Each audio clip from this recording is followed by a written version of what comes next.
Hello everyone, welcome to my YouTube channel. ඉතින් ඔන්න ඔයාලට අදත් අලුත් vlog එකක් අරගෙන ආවා. අද මට ක්ලාස් තියෙන දවසක්. තාත්තත් ලෙඩ වෙලා හිටිය හින්දා මම තමයි ඉතින් උදේට ඉව්වේ. උදේට එළි වෙලා මේ කරන්නේ අද ක්ලාස් එකේ පේපර් එකක් දෙනවා කිව්වා. ඒකට පොඩ්ඩක් බලා ගන්න එක. ඉතින් ඔයා මගේ channel එකට අලුත් කෙනෙක් නම් ඔයාව සාදරයෙන් පිළිගන්නවා. subscribe කරලා මාත් එක්ක දිගටම එකතු වෙන්න කියලා ඉල්ලනවා. ඒ වගේම අලුතෙන් එකතු වෙන කෙනෙක් ඉන්නවා නම් කමෙන්ට් එකක් දාගෙන යන්න. ඔයාලට අද අරන් එන්න පුළුවන් වුණේ පොඩි vlog එකක් තමයි. ඉතින් කමක් නෑ skip නොකර බලන්න. මේ අවසානයේ පොඩි surprise එකක් දෙන්න තියෙනවා.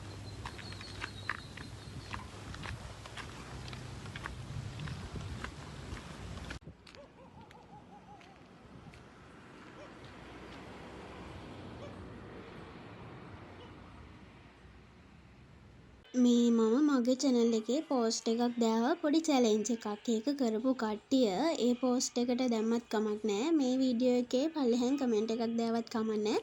පාඩම් කරපු පැය ගාන අනිවාර්යෙන් දාගෙන යන්න ඉතින්.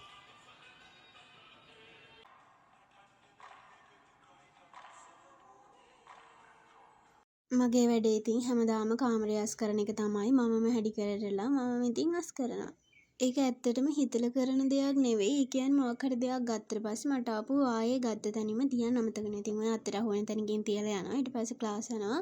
ගොඩක් වෙලාවට එහෙම දවල් වරුවේ කාමරේ ඉන්න මඩුයි. ඉතින් රාට තමයි ආයි එන්නේ. ඉතින් ওই තියෙන විදියකට ඉතින් ෂේප් එකේ ඉන්නවා. ඊට පස්සේ ඉතින් ආයෙ බලනකොට හැඩි වෙලා. මං කිව්වනේ ඔයාලට සර්ප්‍රයිස් එකක් දෙන්න තියෙනවා කියලා. ඉතින් මෙන්න මේක තමයි සර්ප්‍රයිස් එක. මගේ යාළුවෙක් ඉන්නවා. එයා මට මේ පොඩි ෂෝට් ෆිල්ම් එකක් කරන්න කතා කරා. ඉතින් බෑ කියන්න බැරි කමට ඉතින් ගියා. මම ඇත්තටම රඟපාන්න දන්නෙත් නැහැ. කමක් නැහැ. ඉතින් බලාගෙන යන්නකෝ. අපේ ෂූට් එක ගියේ අම්බලන්තර ටවුන් එකේ. සඳ දවසක් මට ක්ලාස් තිබ්බ නැති හින්දා ඉතින් දවසම ටවුන් එකේ තමයි හිටියේ.